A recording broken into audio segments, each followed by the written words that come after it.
Take me away, Yeah, take me away.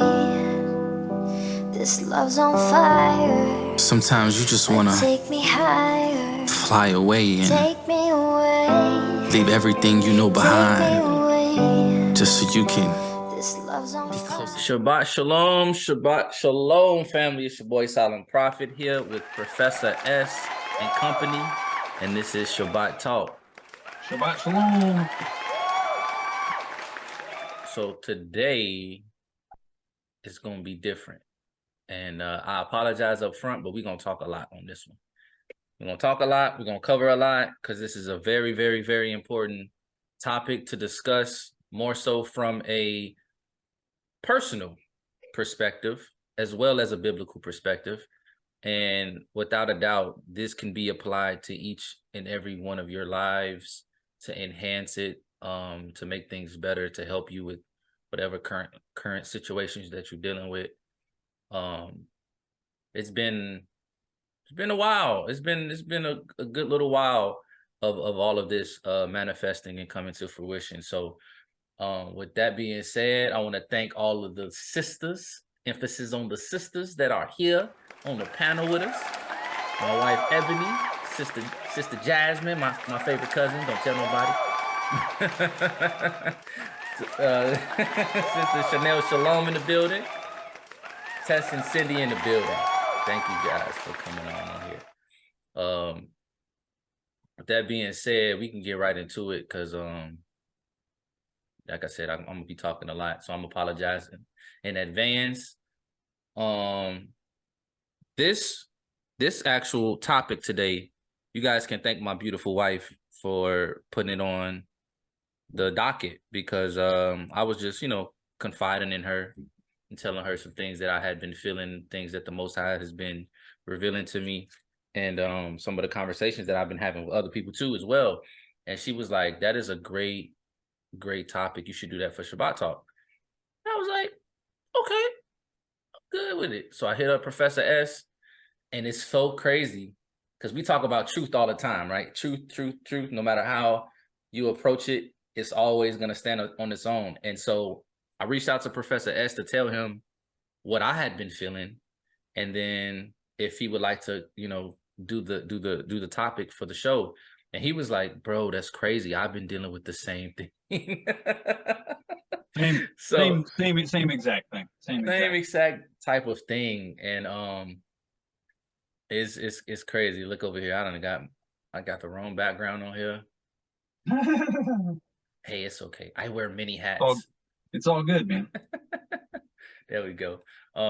So, and after having conversations with other people are dealing with similar things too. So what I'm going to bring out tonight, what brother Joe, brother Professor S is going to bring out tonight, and all of you guys are more than welcome to give input and share some of your experiences, because the culmination of all of our experiences plus the biblical grounding that we're going to hit tonight is going to solidify this. And so anybody that goes back and watches the replay of this is going to be edified. There's no doubt about it. They have no choice but to be edified. So feel free to share. If you want to jump in at different times, that's fine. Don't just keep your mics muted to the end and then ask questions. Let this be a free flowing dialogue. So to start it off, I'm gonna be honest and transparent, right? I'm gonna let y'all into the world of a king, right? The last 6 months has been very difficult, right? Very difficult. So I separated from the military on January 20th. However, I hadn't been to work since December 19th. Had a little bit of vacation time that I had accumulated, right? So I've been out of work for 6 months, right? On paper, I've been out of work for almost 5 months. And it's been difficult because when you're in the military, you are guaranteed a paycheck on the 1st and the 15th, no matter what. Come hell, rain, or snow, you're going to get paid. And so that builds a sense of stability and a sense of comfort, right? You don't got to stress about where your next meal is going to come from, right? Now, obviously, you save as much as you can, especially when you're thinking about doing a career move, a significant career move like I did. and you save as much as you can, and you try to have as much, you know, in the reserves for a rainy day to kind of get you over the hump. Well, the plan was leave the military, find a job, and then, you know, keep going from there, working the job until something better comes along, or you know, promote from within and, you know, do that thing. But it's been 5 months. And I know a lot of it is because my stance. I will not sacrifice not keeping the Sabbath, right? And as you've heard me and brother Professor S mention plenty of times about the calendar and how it doesn't align, my Sabbath isn't always on the same day on the Gregorian calendar. So no employer really wants to deal with that type of thing. You're gonna be off this month every Wednesday, and then next month every Thursday, and then next month after that every Saturday. Like, that's not something that we're willing to deal with. So it's been very difficult finding employment. Now, my whole time, and my wife can attest to this too, since I've been in the military, I've been the primary income in the home. My wife has worked on various occasions, right? But my income has always been what has, like, you know, really grounded everything, right? And it's a different dynamic when you, as a man, as a husband, as a father, as the provider, right? You put on a different role, a different hat, to where my wife took a second shift and now she's working pretty much all day, every day, Monday through Friday, and even on Saturday, right? And I'm at the house with the kids, right? So I'm getting them up in the morning, making sure their lunches is good. I'm picking them up from school, making sure they squared away when they get home, making sure they clean, making sure everything in the house is good to go. And it's not like I'm not willing to do that. It's just that I looked at it as a temporary situation. So it was more difficult because it's not like I could just flip a switch and then go from provider to homemaker, right? I still have 1 foot in, 1 foot out, because I'm every day grinding, looking for work. I'm going to career events, you know what I'm saying? I'm having job interviews and stuff, and I'm getting offers, right? But when we get to that portion of the interview where they're like, okay, when you're talking about the schedule, then we have that conversation of, yeah, I need to keep the Sabbath. And then you get that awkward silence. And then they go, oh, well, that's great. And then you get an email like 3 hours later that says that they went with another candidate, or they're continuing to move on with other applications. And you're just like, whatever, you know? And I've always been a person to try to have faith, right? I've always been a person to have faith.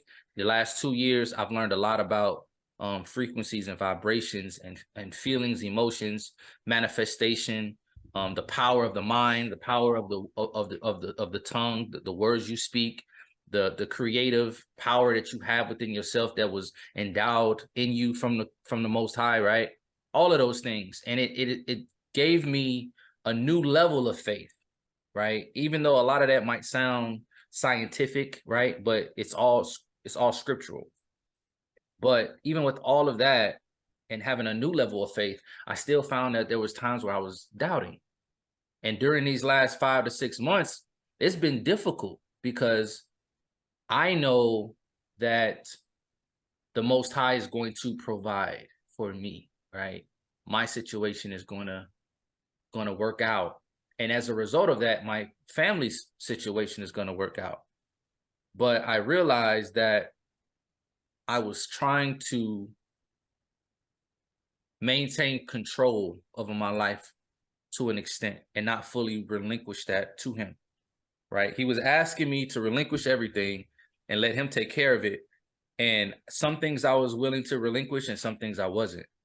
So as a result, you know, I'm still in that limbo stage. And what I wanted to do tonight mainly was to like let you guys know that, you know, we struggle too. Like, you see us up here every week, every Shabbat, we come on here, we talk about these lessons, we talk about scripture and different things like that. And a lot of times it gives the impression that we always know what to do, or we always have the answer. And when you talk about other like content creators and pastors and preachers and teachers and all of that, they give off this allure that they're holier than thou, they're righteous, that they overcame everything, and they don't share with you the struggles. And that's important. I wanted to share with you my struggle in the midst of my struggle, not like 3 to 5 months after my struggle where I overcame and then I'm telling you about it. No, in the midst right now. Right now I'm without a job. Right now I'm struggling emotionally and trying to adjust, right? And so some stuff has happened in the last 2 weeks that has really opened my eyes to what I know is going to come out, bring me, myself, my family on the other side, right? And so I'm telling you while I'm in the midst of it. So when the blessing comes down, right, and we overcome, y'all will be like, oh, okay, he mentioned it. You know what I'm saying? So like I said, I was trying to hold on. I wasn't trying to relinquish that control. So I was like, okay, Most High, take care of me. But I'm like, I still gotta try to find a way to provide for my family. I have 2 additional individuals living in my home right now, right? Aside from my wife and my kids, that, although they're adults, but essentially it's still the household, right? So it's one thing to freely move in the face of things working out financially when it's just you by yourself. But your faith is more tested when you have others depending on you to get to that certain level, right? Because you can get, like they tell you, like, you can gamble with your life, but are you willing to gamble with the lives of others? And when you're used to being that the breadwinner for so long and being that provider, and then all of that goes away, and you haven't found work, and you haven't found that financial stability, and your amount in savings plus the amount of the income that's coming into the house doesn't cover everything, right? If you look at your balance sheet and every month your expenses are here, but you only make this much, it could develop into anxiety and all kinds of negative feelings and emotions, right? So I wanted to share with you guys like everything that was happening. And in the midst of all of this, I learned a lot because the Most High spoke to me in various ways. A lot of times I talk to people and we have conversations and I give them advice. And I was giving a good friend of mine some advice, and I didn't realize it until after I said it, that the advice that I gave to them, the Most High was actually using me to help myself as well. And he was speaking to me. So that advice that I gave to them, which was to sometimes when we're dealing with things in life where we think we have to do X, Y, Z, where we have to go and make this work and make this happen and make this decision and that decision and control this and that. The Most High just wants us to be still and know that he is the Most High, like the scripture states, right? But it's one thing to read it in passing. It's another thing to call upon that same scripture when you're in the midst of dealing with what you're dealing with, right? And so when I said that, and I was like, wow, that was some decent advice, but that was advice for me. And I'm so glad that it helped them out, but I was glad that it helped me out too, because I didn't even realize that I didn't even realize that I was holding on and not wanting to relinquish that control, because I was doing it unconsciously. When you're a dad, when you're a husband, when you're a provider, it's a light switch that's flipped on and it stays on. And it's hard to kind of take a step back, have an outer body experience and look at yourself and then be aware of some of the decisions and the things that you do, because it's a routine. It's built within you after a while. So even though I left the military, I didn't know how to turn that off. And so he helped me turn that off. And through this whole situation, I learned that having faith, true faith, because that's what we're going to talk about today, is faith, right? I learned that, that faith, you're going to learn real quick how strong your faith is. It's easy to have faith when things are going well around you, when everything is good. It's a lot harder to have that same faith when everything around you is crumbling and when you're in the midst of that season of that storm. So Sorry to quickly interrupt you with what you just said. My mom had a picture growing up in our home. It was a picture of like a wicker basket, and then there was a baby kitten hanging on by one fingernail, like it was gonna fall into the bottom of like from the handle, like it was gonna fall into the bottom of the basket, and it said faith isn't faith until it's all you're holding on to. Mm-hmm. And I live by that and live with that in my head every time I think about faith. Absolutely. Absolutely. Until it's everything that you are holding on to. When all you have is faith. I've said it on some past shows when we were on different topics and stuff, but I said sometimes the Most High will forcibly put you in a situation where all you can do is lean on him. Which is what he did with David, which is what he did with David to prepare David to become king. You know, when when Saul's out hunting him down, trying to kill him, Mm-hmm. David had nothing else to hang on to, nothing. And maybe we'll get to that scripture too. Yeah, because I didn't have that queued up. I didn't either. It just came to my mind. It just came. Yeah, absolutely. So we'll get into more detail about everything, but that's kind of like an opening statement. You know what I'm saying? To kind of just let you guys into what we're going to be talking about tonight. Professor S, you want to share some of the stuff that you've been that you confirmed with me that you've been running into as well? And I have been running across the topic of faith and what you believe so much in the last probably month or so. It's really a supernatural thing when you have faith, right? Because as Hebrews says, 11:1, I believe, says that faith is the substance of things hoped for and the evidence of things not seen, right? And the whole idea of substance and what is substance and where does it come from, right?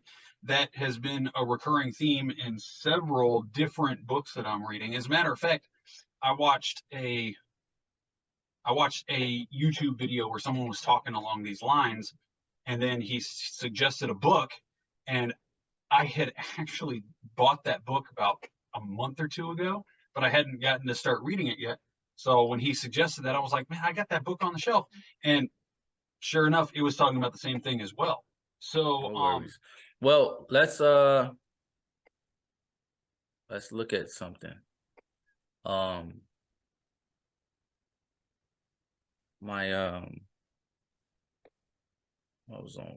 was on YouTube,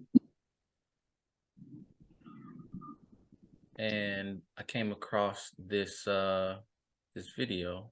It's a YouTube short, so y'all don't got to worry about like us playing a super long video or anything like that. But this is something, and it served as a third witness for me. Right here, this right here. You ever wondered why Jesus says, look at the birds when he's talking about anxiety and worry? Matthew 6:26 says, look at the birds of the air. They don't sow or reap, right, or plant or harvest. They don't gather into barns. They're not preparing for the future and storing up food. And yet, your heavenly Father feeds them. Even though birds aren't putting in the efforts to prepare for the future and plant and harvest, God still feeds them despite what they don't do. In other words, God's provision for them is not limited to their efforts of sowing, reaping, and gathering. So why would we think God's provision for us is limited to our own ability? This is not an excuse to be lazy and complacent. He goes, are you not of more value than they?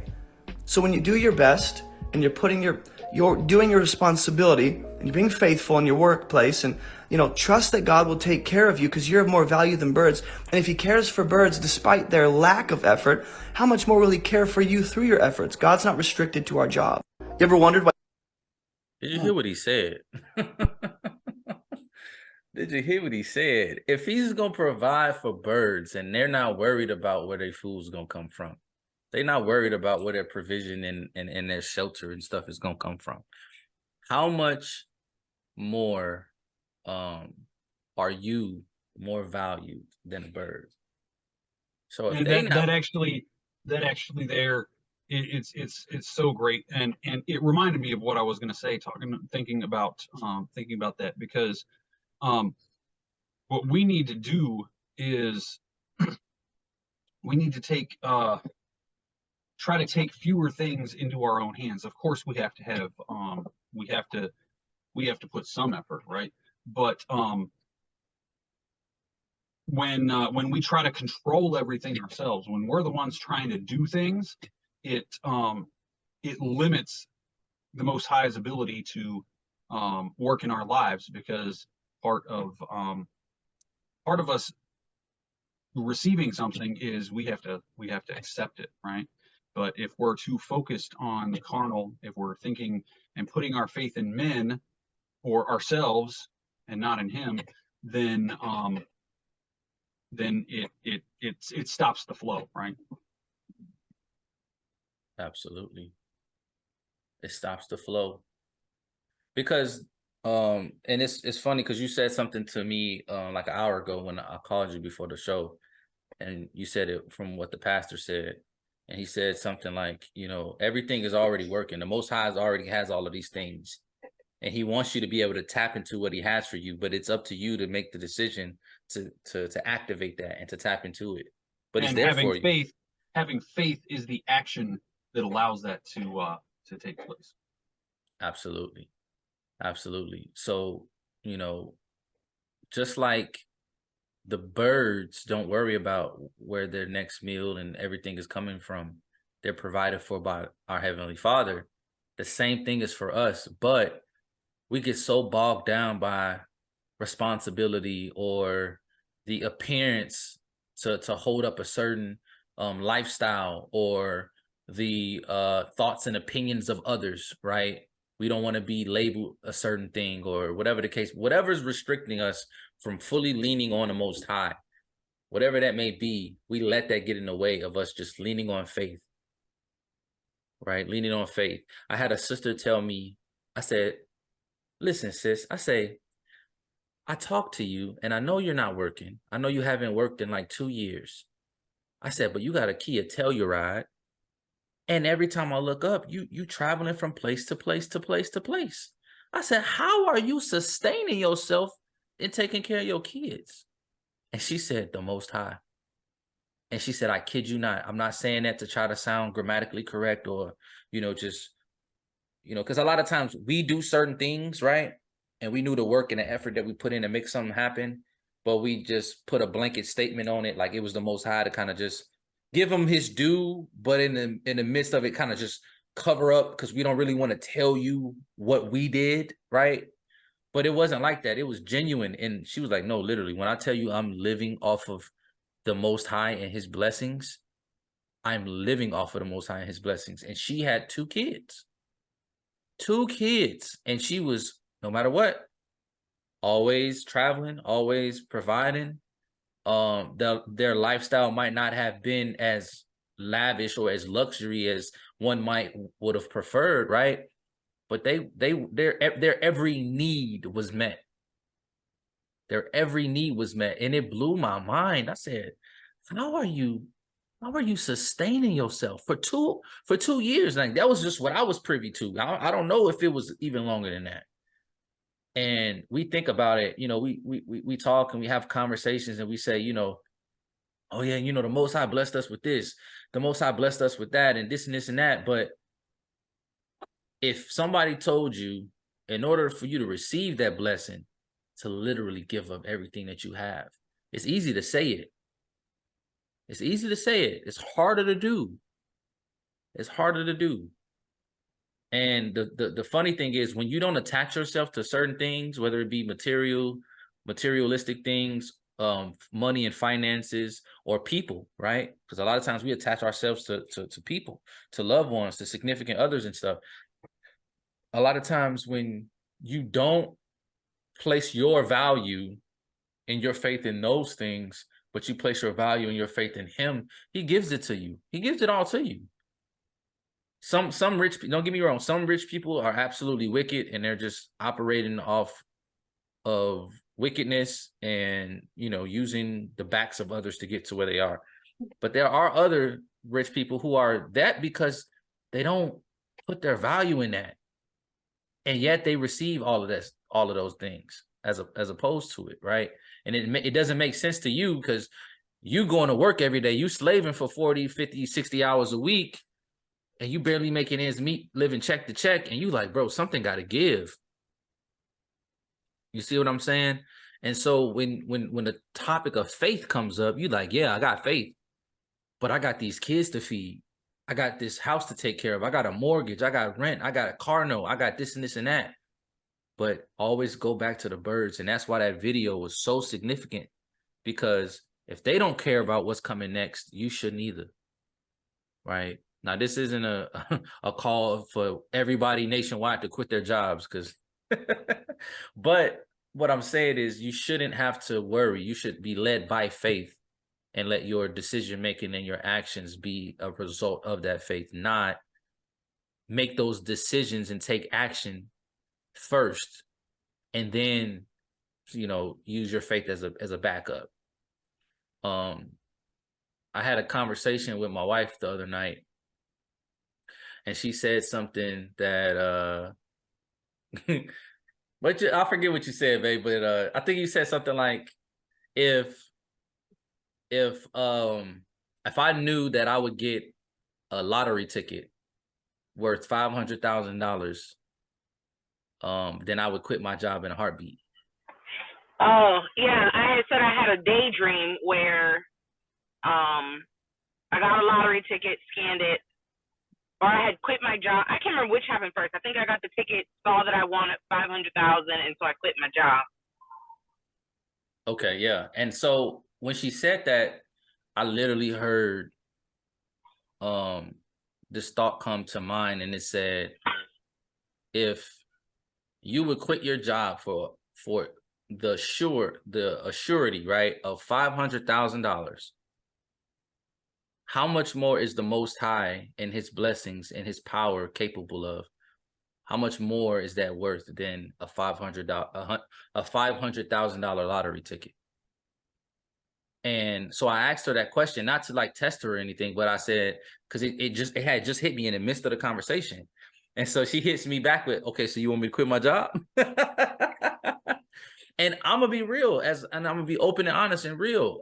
In that moment, and I had a profound moment, and in a split second of that profound moment, I still let the fear of the unknown creep in. Because when she said, so you want me to quit my job? In all honesty, operating in faith, I could have said, yes, go ahead and do it. Because the Most High got us, right? If he'll take care of the birds, he'll take care of us. But in the midst of it, the fear crept right back in at almost the same moment, right after I had that profound moment of how much greater is the Most High than a $500,000 lottery ticket in order to quit a job. So if we quit our job for that lottery ticket, we should be able to quit our job at any given moment, because we are leaning and living on him. You know, scripture says, in him we live, we move, and have our being, right? So if we're operating on that, we should never have to worry about a job. We should never have to worry about a paycheck, right? Because if you end up homeless, he'll provide, right? He'll provide, no worries. But don't nobody want to end up homeless. No, nobody want to get that eviction notice. Don't nobody want to get that car being repossessed, right? So in that same split second, when she asked me that, I didn't say nothing. I was just like, dang, that's a great question. Like, I want to say yes, but what about XYZ? What about the bills? What about all the people who we have that are relying upon us, right? And it went away from the birds to that fear again, right? And fear crept in, and fear kind of took control of the situation, and realizing and being aware of that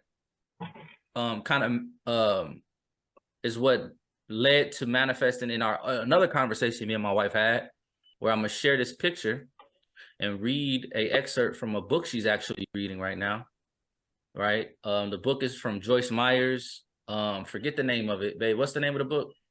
Do It Afraid. Do It Afraid, right? And I'm It's gonna read this. The book is about having faith versus fear. So learning to have the faith and how to confront and overcome the fear. Yep. And so that's really important, because fear and doubt are actually the exact opposite of faith. And so whenever you're having fear and doubt, you're not operating in faith. Correct. Absolutely. You cannot. I mean, it says it in the book, but I mean, obviously, when you read scripture, it tells you you can't say you trust the Lord, but then have fear.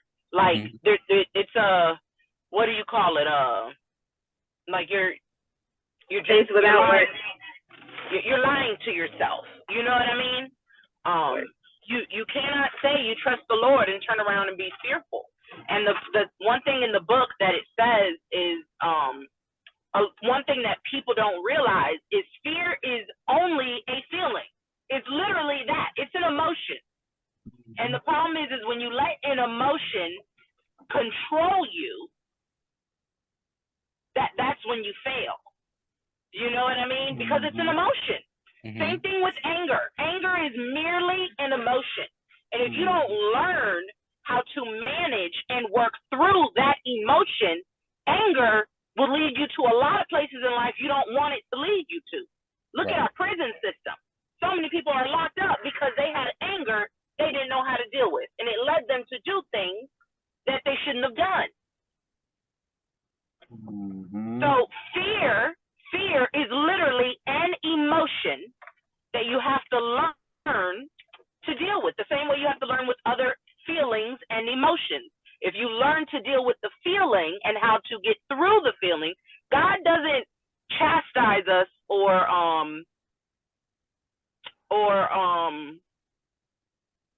what's the word I want to use? Somebody help me. Like punish us for having the feeling of fear.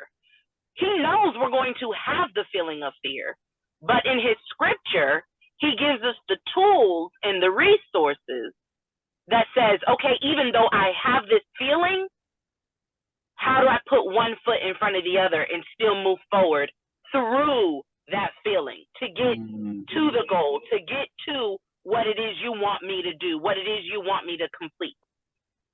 Yeah.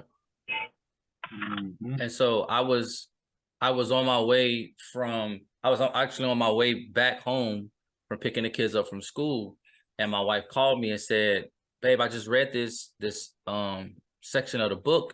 Can I read it to you?" And I was like, "Yeah, go ahead." And so what she read to me, I'm going to read to you guys, and it was profound, dealing with this same topic that we're talking about. And the title to this section was "God Prepares Us for What He Has Planned for Us." And so she goes into talking about, she says, after God called me to teach his word, I needed a lot of time to study. In that season of my life, I had a husband and 3 children and certainly wouldn't leave all my responsibilities. Oh, where it goes. There we go. And go to Bible college. Uh-oh, it's blocking me.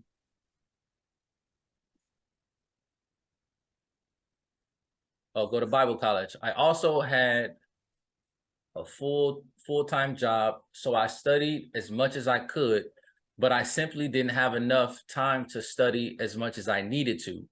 I was teaching a small Bible study group each Tuesday evening at our home, but God had bigger plans, and I needed time to prepare for what he had planned for me. I sensed very strongly that God wanted me to quit my job so I could have time at home to study several hours every day. But there was a problem. Had I quit my job, we wouldn't have had enough money to pay our monthly bills, and we definitely would not have had money for emergencies or extra things. I finally tried to bargain with God. I quit my full-time job and took a part-time job.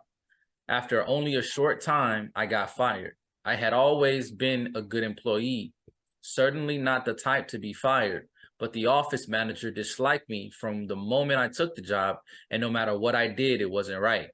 When I was fired, it was evident to me that God told me to quit my job, not to get a part-time job. Partial obedience is not faith. This is what hit me right here, right? Partial obedience is not faith. It is a little faith mixed with a lot of fear and self-reliance, and it doesn't work. I was afraid we wouldn't have enough without my income. So even though I wanted to be obedient to God, I wanted a backup plan just in case we didn't get the miracle we needed each month. This same scenario is not uncommon, and many people try to do what I did. only under different circumstances. And so like, that's how I felt, right? That's how I felt. I was trying to be obedient, but I was operating in a lot of fear and self-reliance. I knew that I would be taken care of, but I had to remember something. And this was profound. The Holy Spirit gave this to me.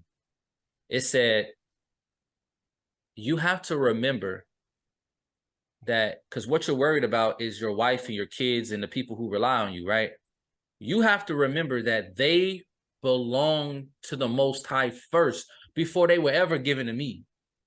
I was so caught up in being a husband, being a provider, being a father, being the head of the household, that I didn't realize that I was operating on self-reliance and not leaning on the Most High for their needs. It's kind of like I separated the two. I put my family in this side, I put on this side, and I was like, okay, we're gonna operate in faith over here. I know I'm gonna find a job. I know I'm gonna be good to go. I know I'm gonna be squared away. But when I looked over here at my family, I'm like, oh, I have to cover them.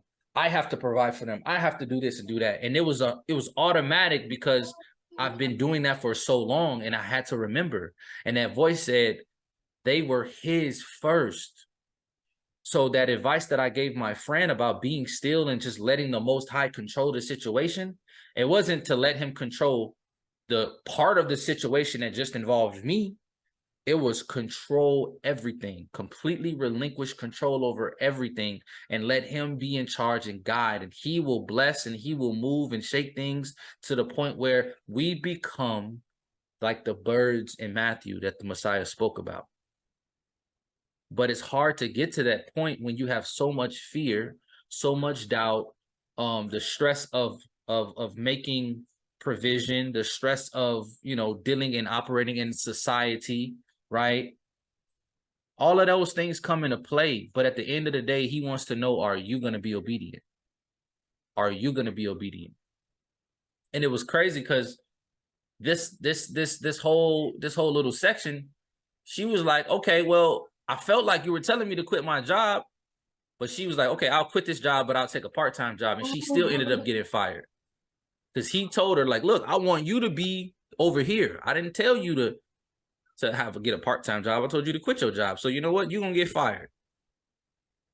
And that was a wake-up call for her, I'm assuming. And so each and every one of us needs to have a wake-up call. And I hope that this show, this Shabbat talk this week could be a wake-up call for a lot of you guys without having to deal with the chastisement, so to speak, from the Most High. Because when he chastised you, he come hard, right? We need to operate in faith. We need to let go of whatever that self-reliance we think we need or we think we have or that we have to do. Does your children rely upon you? Yes, they absolutely do. But they were the Most High's before they were yours. You're just a steward of his creation. Yeah, they came out of you, but he created them. You know what I'm saying? And a lot of times as parents, we lose sight of that. Does your wife belong to you? Does your husband belong to you? Yes, but they were his first. So if he'll take care of you, he'll take care of them too. And it sounds like a really simple thing, but I'm telling you, I did not see that. I was so focused on going on a job hunt every day. I've probably applied to hundreds of jobs over the last 6 months. I've been I don't know how many interviews. I'd have been, filling out tons of applications and stuff like that because I know that that's going to work out. But in my mind, I'm like, I still have to do this each and every day to put myself in position to continue to provide that covering over my family that I've been doing. And it weighed on me because I was in a situation that I had no control over. And I was that cat that my wife explained in the example earlier of the picture that was on the wall. I'm the cat now, and all I'm holding on to is just my faith. And it was a very uncomfortable place to be in. So. I think, it's so easy to get caught up and think that we need to solve problems ourselves, right? Mm-hmm. And when you just relinquish that and say, you know what, I don't have to worry about it. Because see, one of the key things that I've come to learn is that all of the Most High's promises are 100% as long as you believe them, right? Yep. But if you don't believe them, then you're not taking hold of that, and it doesn't affect your life, right? But you can go through any promise that's in Scripture, and if you believe it, if you 100% believe it, it'll take place. Now there was even, I had told you I was reading the Targum, right? I got the Aramaic Targum right here. You can't really see it. Shoot. Anyways, so it's got a few interesting details, right? And I'm sure everyone's familiar with the story where Joseph was in prison, right?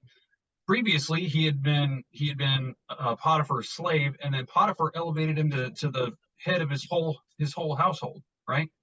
And then when Potiphar's wife tried to hook up with him and everything, he refused, because he's like, I'm not going to betray my master like that, right?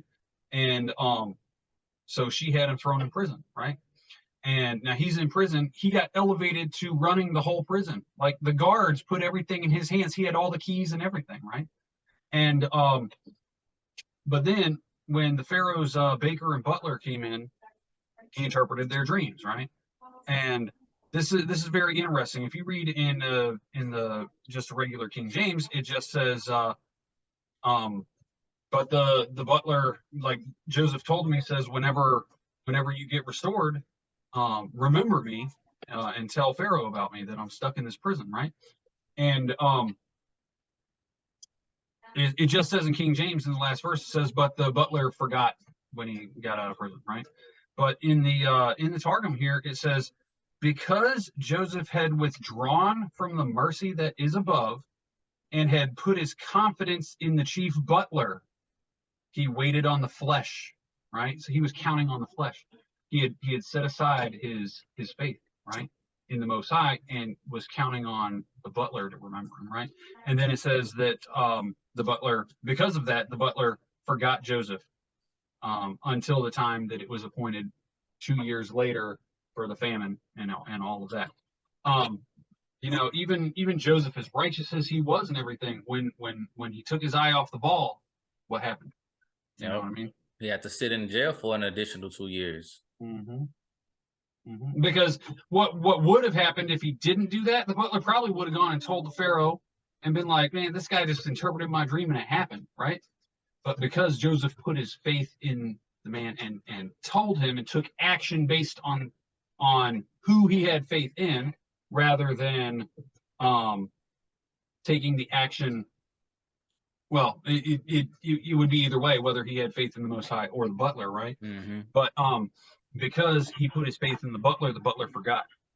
And had he not done that and had his faith in the Most High all along, the butler probably would have the next day told the Pharaoh, and then he could have been elevated to that position of authority in Egypt long before interpreting Pharaoh's dream. Mm-hmm. Yep. He let his faith falter in a moment. And speaking of faith, go ahead and explain the significance of the word faith in regards to its Hebrew context. Yeah. So in Hebrew concepts, most nouns have a verb root, because in Hebrew it's a very action-oriented language, right?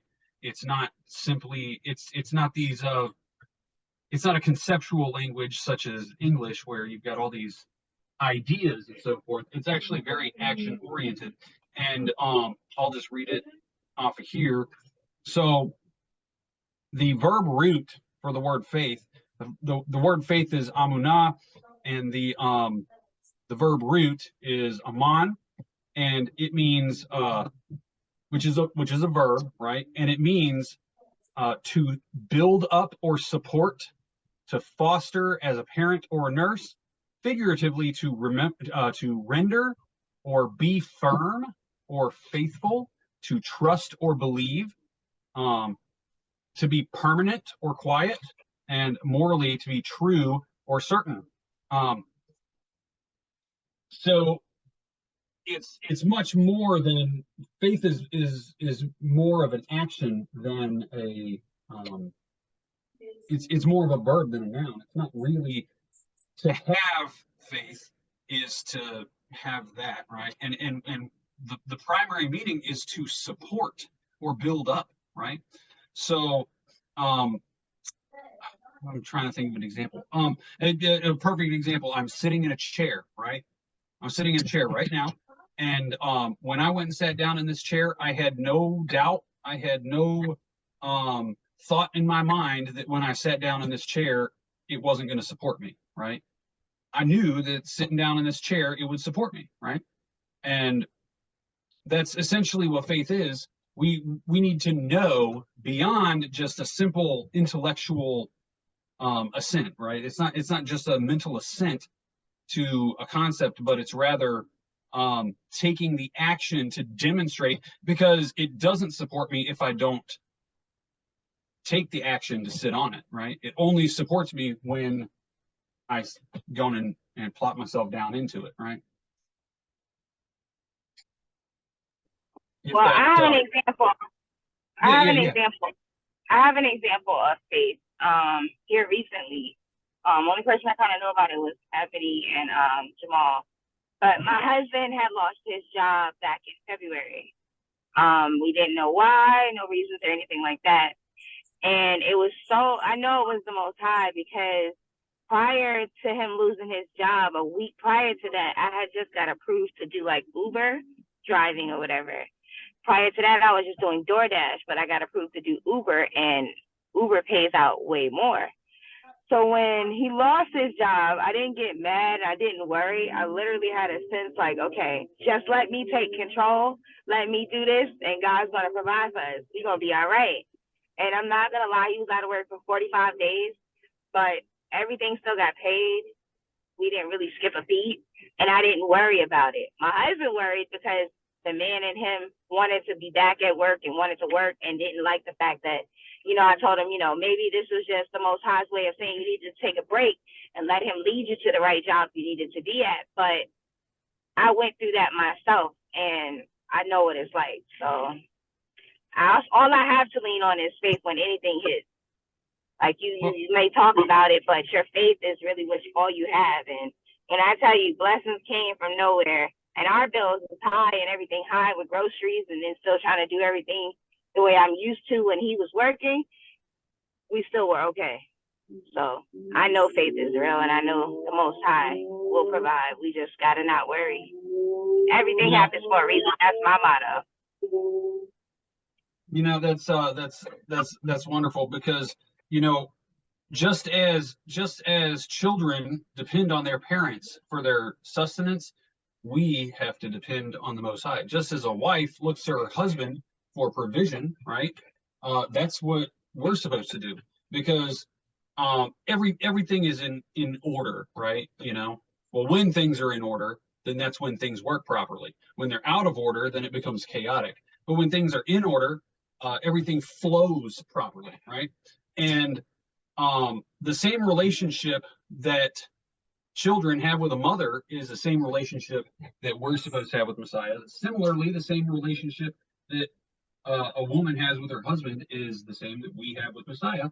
And on up the way, Messiah's relationship with his father is the same as our relationship with him, right? Because the father is the head of everything, right? Then Messiah is the head of the church and the man. The man is the head of the woman. The woman is the head of the children, right? That's just the way the order goes. And when we recognize this, then we look to him for provision, because he is actually our provider. Mm-hmm. Absolutely. And it's interesting. You said something earlier about regarding to a promise, right? Mm-hmm. And we're talking about the topic of faith and not letting fear and doubt and everything overcome the faith. You just mentioned the example with Joseph, right? And so you already know this Shabbat talk, so we're gonna hit some scriptures. But I wanted to show this example. And okay, where we at? Okay, so I ain't gonna read the whole chapter, but We're going to read a few verses. And this is Genesis 17. This is where the Most High promised Abraham, okay? He made a covenant with Abraham, and he gave him a promise, right? So it says, when Abraham was 90 years old and 9, so he was 99, the Most High appeared to Abram and said unto him, I am the Almighty Elohim, walk before me and be thou perfect. And I will make my covenant between me and thee and will multiply thee exceedingly, right? And so he says, and I will make thee exceeding fruitful, and I will make nations of thee, and kings shall come out of thee. Mind you, at this point, Abram, his name wasn't even Abraham yet, but Abram, he and his wife Sarah, or Sarai at the time, they didn't have no kids. His wife was barren. They didn't have any kids, and they were a very, very old age. So the Most High is telling him that he's going to have all of these kids. He says kings is going to come out of him. He says, and I will establish my covenant between me and thee and thy seed, meaning his descendants, after thee and their generations, for an everlasting covenant, to be an Elohim unto thee and to thy seed after thee. Now, this is confirmed in Galatians. When he was talking about the seed, it wasn't talking about the plural. He was talking about the Messiah coming from the seed of Abraham. But even if you look at seed as the plural and talking about the descendants afterwards, because he says kings, right? Kings, plural. Kings shall come out of thee. Then Abraham must have known that this promise was going to come to pass after he made this promise. So let me scroll down. It says, and the Most High said unto Abraham, as for Sarai thy wife, thou shalt not call her name Sarai, but Sarah shall her name be. And I will bless her and give thee a son also of her. Yea, I will bless her, and she shall be a mother of nations, kings of people shall be of her. Oh, wait, no. Maybe I got it covered. Yeah, kings of people shall be of her. Okay, so then Abraham fell on his face, and this is when he they knew that they were promised a child, right? But when they saw that the Most High delivered on his promise and Sarah, had Isaac, right? When Sarah had Isaac, that was confirmation of the promise, that the Most High promised him something and he kept his word. So the trust was established, right? Professor S said he knew without a shadow of a doubt when he sat down in that chair that it was going to hold him up. It was going to support him. It wasn't going to collapse and just break apart. Well, that was established once Isaac was born, because the Most High said, I'm going to give you a son. But the Most High didn't stop there. The Most High said, I'm going to make many descendants come from you, as numerous as the stars in the sky and the sand in the sea. Well, at the time, all they had was Isaac. And then in Genesis 22, this is where the Most High tells Abraham to kill his son. Now, we covered this entire topic in another show called the Akedah, where it goes deep into the whole significance of the sacrifice. But I'll quickly touch on this because we're talking about faith. Many people say that Abraham displayed faith or had faith in the Most High because he obeyed the Most High's word and took his son Isaac on the altar to kill him. And they say, well, it's hard to kill your son, so if he was going up there to sacrifice him, then that would have constituted the faith, right? And we see in scripture where it goes back and it recalls the event where Abraham was getting ready to sacrifice Isaac, and it says that it was accredited to him for righteousness, right? And that's James. It does it in James, and it does it in Galatians as well. It mentions Abraham. But here's the thing. We get caught up in the fact that it was his son that he had to sacrifice. We forget about the previous. We forget about the promise that the Most High made to Abraham in the first place, because he said, I'm going to give you, I'm going to bring kings from you, and I'm going to be the Elohim to your seed, to you and your seed, right? Well, he gave them Isaac, but then he told them to kill him. Isaac hadn't had children yet. So the faith that Abraham exhibited wasn't the standard, he was going to kill his only son. Here's the thing that a lot of people forget. Abraham was going to kill Isaac One, because he was being obedient to the Most High, but he didn't have to worry because he had faith that even if he killed Isaac, the Most High had to have his promise come to pass by having him get descendants. So he knew that the descendants had to come from his only son, because that was his only son. So if the Most High told him to kill him, he was like, okay, well, he'll just bring him back. He'll just bring him back to life. It was actually specifically the Most High had told him that it was through Isaac. Exactly. Yes. So yes, if it was a different situation where the Most High just told him to kill his only son, and he goes up there and he kills him, he's demonstrating obedience and having faith. But when you look at the situation and the promise that the Most High made, the Most High said, I'm gonna give you a son. He gave him a son. So from Abraham's perspective, he's looking at the Most High like, well, you gave me a promise and you delivered on that promise, but you also gave me a bigger promise. So you still have to deliver on that bigger promise. So just like Professor S had the faith that that chair was going to support him, he didn't even give a thought to it, right?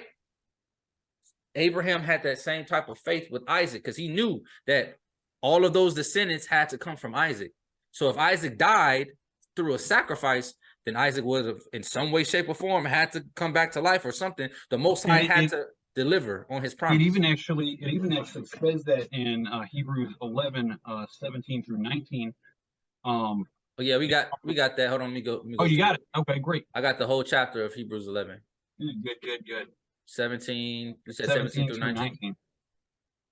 Okay. By faith, Abraham, when he was tried, offered up Isaac, and he that had received the promises offered up his only begotten son, of whom it was said that in Isaac shall thy seed be called, accounting that Elohim was able to raise him up even from the dead, from whence also he received him in a figure. So right there, bam. But we don't think about it from this perspective. We just think about the only begotten son, right? Like if you as a father, you have your only begotten son, that's like one of your most precious possessions. And to sacrifice it just because the Most High asked you to, that's a hard thing to do.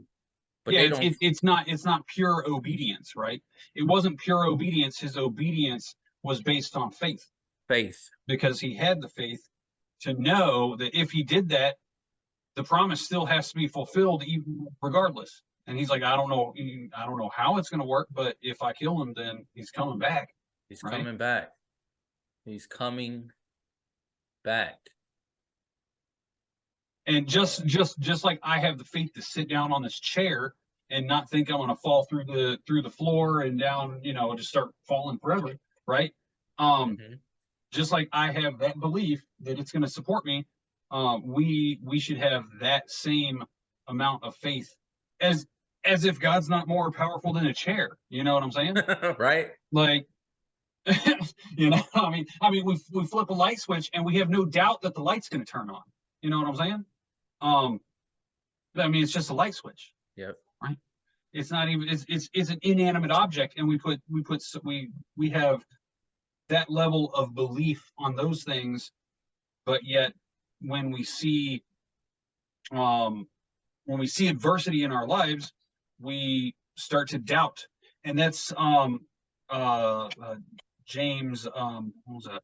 James 1, I think. Let me find that, because that's very important right here. I don't know if you already had that called up or James 1. No, I didn't have that one. I think it's yes, James 1. Let's see. 1:6. It says, but let him ask in faith, nothing wavering or without doubt, right? For he that wavereth or doubts, other translations say doubts, is like a wave of the sea, driven with the wind and tossed, right? So it's if we doubt, then we're subject to all the physical things that could actually take place. However, while we have faith, or if we have faith, then and we believe in the Most High to support that, right? Yep. Then nothing can mess with it. Nothing can nothing outside of us can change anything like that as long as we're having the faith. Exactly. And you can have moments where you demonstrate faith, but you have to hold on to that. You can't demonstrate faith in one end and then lose faith on the other end. Or if Just like going to get that part-time job in the book. Right? Yeah. That's only having partial faith. And if you only have partial faith, you're going to get partial results, right? You know, Daniel, for example, when Daniel was fasting, right? What was it, 21 days or something, right? He fasted for 21 days, and then Michael showed up, or was it Gabriel? No, it was Gabriel showed up and revealed to him his prophecies, right? And he says, I would have been here sooner, but Michael and I had to go fight the prince of Persia or whatever, right? And had Daniel lost faith for 21 days, he didn't eat nothing, right? So if he had lost faith and said, oh, on the 20th day, it's been 20 days, I've been fasting, I still ain't got it, nothing, I'm done. Then what would have happened? He wouldn't have gotten a visit from Gabriel, right? So, you know, pushing through without wavering through whatever happens. Job's another perfect example, right? Job could have at any point, and he even had his wife telling him, you know, just curse God and die. Just what are you doing? Look at yourself. You're covered with boils and your hair's falling out, and you know, everything's good. We've lost everything. What are you doing, right?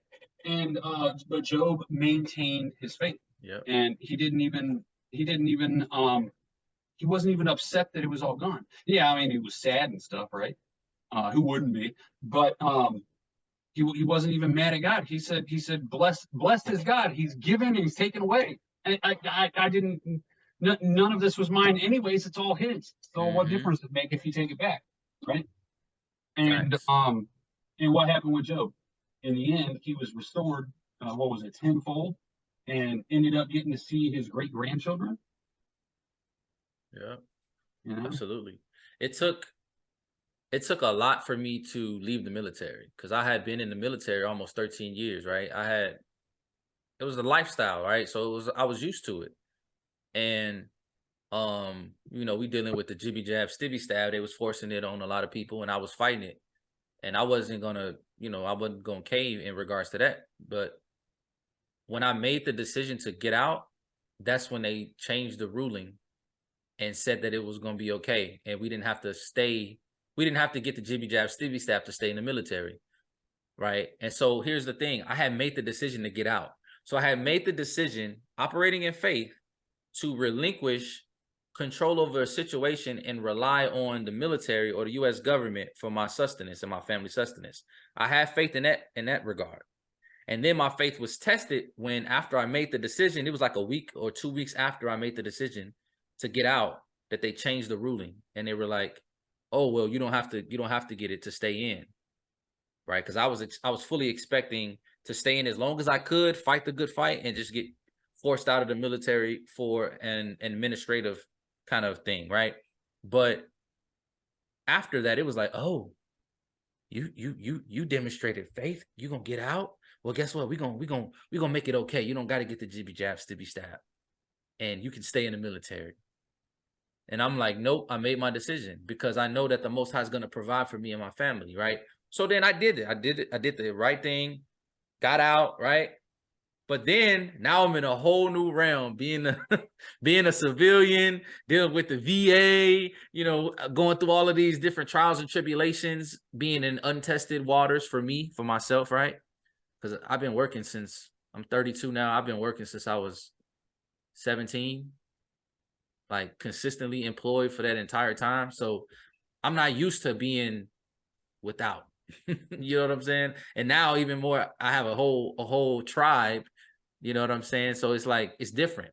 But I demonstrated faith in regard to get out the military, not falter and double back on my word and stay in the military.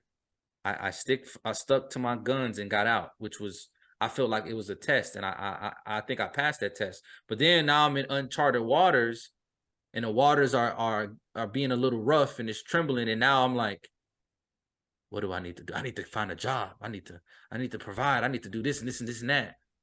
right? So in one regard, I operated in faith, and in the other regard, I operated in fear.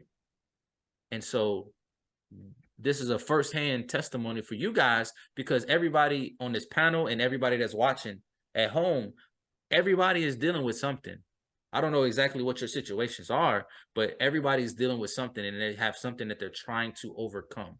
It might be struggling with addiction. It might be dealing with domestic violence. You might be, dealing with the same similar situations to me and Professor S here, right? But regardless of what it is, we all just need to realize that once we rely on the Most High, everything will come to pass.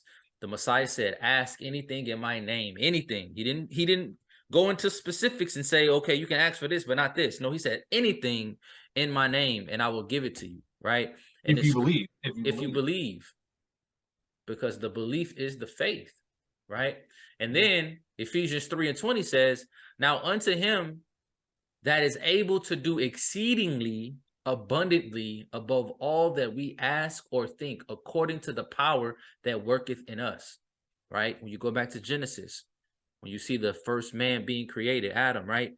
And it says that the Most High breathed into his nostrils the breath of life, and he became a living soul. That breath of life, that what he gave to Adam was a portion of him. We have the Creator in us. Scripture tells us that we are God's. Now, we covered this portion of it in previous shows where we were talking about the law of attraction and manifestation and such, right? But that same applies to us now.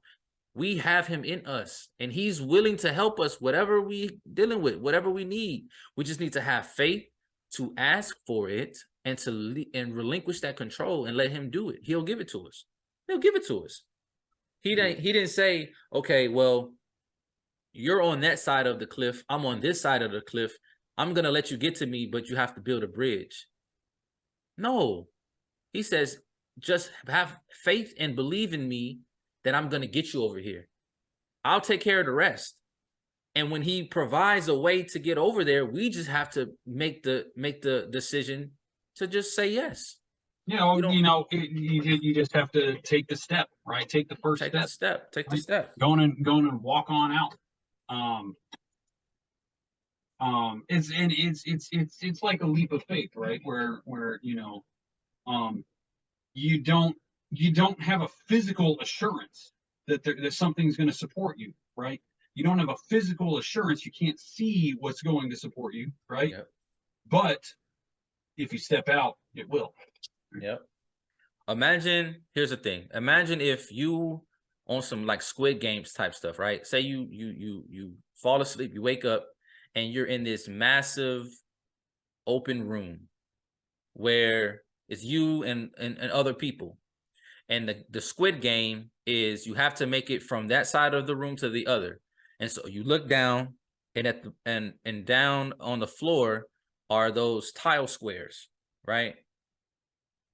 And they say that some tile squares will support your weight, and some of them will collapse. And if it collapses, you're going to fall to your death. But you have to make it to the other side. And so you see some people start to walk, and some of them are just falling through the floor and dying. You don't know what the next step is going to be. If it's going to fall, are you going to fall and die, or are you going to continue to take your next step?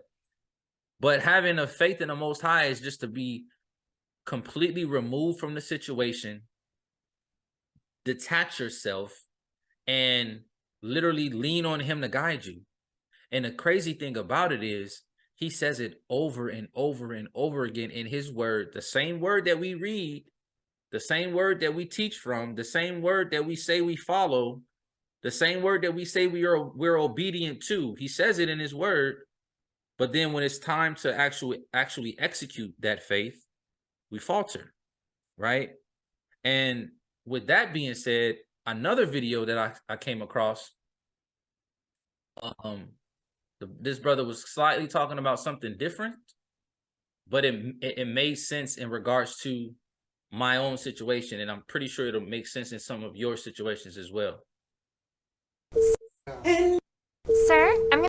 You have nothing in this world to conquer or to challenge or to transcend apart from your mind. All your neighbors live here. Your enemies and friends live here. Your gods and demons live here. and yourself imagined lives here. So watch him. Just be aware of the energy of it. Feel the pull like that. Just become more and more aware that your watching place is not the thing you're watching, not the thing that is moving about. Just remain detached, like you're witnessing. What does witnessing mean? It means the witness is never involved in the scene that it's witnessing. Because the moment you become involved in the scene, you become part of the scene. Right? So he basically said, just detach yourself and become a witness. Detach yourself from your current circumstance. Have faith that it'll work out, and just watch the Most High work. Just watch him work, and he'll do it. When you sit outside, you look at the birds up on the branch, or if they sit up on a power line, you're observing. You're detached from them. You're observing them live out their life, and the Most High actively providing for them. So you have to do the same thing with your own life. He says everything, your enemies, your friends, all of that, your gods, your demons, it's in your mind. Mentally, we become prisoners to ourselves. Right? My wife earlier was talking about fear and how it can it's an emotion, but how we allow it to control us. Well, an emotion comes from the mind. Everything is energy. Everything is frequency and vibrations. So if we're supposed to be operating at a certain frequency, and we allow those negative emotions, negative thoughts, and doubt and fear to come into it, we disrupt our natural frequency, and we're not vibrating at the vibration we're supposed to be. And then we wonder why, things aren't happening the way they're supposed to happen in our lives. Why aren't we finding work? Why aren't our friendships lasting longer? Why aren't we being edified? Why are our marriages failing? Right? Why are we making bad decisions? Why does it seem like everything that can potentially go wrong is going wrong? But are we truly detaching ourselves, relinquishing that control, operating in solely faith, not trying to hold on to whatever it is, whether it's a job, whether it's a person, whether it's something tangible that you can feel, touch, taste, you know what I'm saying? But to operate in the spirit, be fully committed and obedient to the Most High's word, letting him operate and control and take care of everything, and then reaping the benefits of it. Think about, I keep going back to the birds because that was just so profound. Be a bird, be the bird. Be the bird, because you so much more valuable than a bird. So imagine all of the great and wonderful things that he can do for you, and in the amazing ways he can provide. Because scripture, we just read it in Ephesians 3:20. He can do exceedingly abundantly above all you could even ask or think. The word think can also be synonymous with comprehend, and human comprehension is vast. Think about all of the technology that we have. Somebody had to comprehend that first. Somebody had to think like, I want to be able to create a device that can allow us to communicate worldwide in an instant. That's crazy. Because if that wasn't invented yet, to have that thought, to be able to comprehend that is beyond, right? But he says he can do exceedingly abundantly above all we could ask or think. And then he goes back to talking about the power that worketh within us. Each of us have power. Each of us have things that natural connection to the Father. It's like a string that connects us to him, right? And we can always tap into that string if we believe, because he's there. He's a flowing river of just love and power and opportunity and compassion and mercy that we can tap into and be provided for. But in order to tap into it, we got to let go. We got to let go. There's a story this guy told me one time, and it's so it was very profound. So I'm gonna go on and relate this. So this story goes that there's this river, and there's these creatures that live on the rocks, and they're called clingers, right? And none of them are happy being there on the rocks. It's just rocks in the river, and they don't like it, but they just always cling on to the rocks, right? They're always holding on to the rocks. They never let go. And then one day, one of them says, you know what? I'm just gonna let go. And he let go. And he floated up to the top of the river and started flowing down the river. And as he's going, everyone's like, "You fool, what are you doing? You're floating away. What's your problem? Hang on to the rock, man." And as he's going through, all these other clingers are like, "Come on, man, you can grab this rock. Just hold on. You can stay right where you're at. You'll be good." Right? And he said, "No, I'm gonna see what's going on." And so he floats on down the river and ends up washing up on this beautiful beach with all this awesome stuff that he never would have imagined, right? And would never have been able to see if he hadn't let go, right? And those rocks can be symbolic of our doubts, our fears, our aversions, right? And we never know what can happen when we let go, but as long as we're holding on to that, we can never get to the final destination. Yep. Absolutely. Absolutely. Let's look at another example of the power of faith. So in Luke 8, it says, "And a woman having an issue of blood 12 years, which has spent all her living upon physicians, neither could be healed of any, came behind him," she's talking about the Messiah, "and touched the border of his garment, and immediately her issue of blood stanched," or it was stopped, right? "And the Messiah said, 'Who touched me?' When all denied, Peter and they that were with him said, 'Master, the multitude throng thee and press thee, and sayest thou, Who touched me?'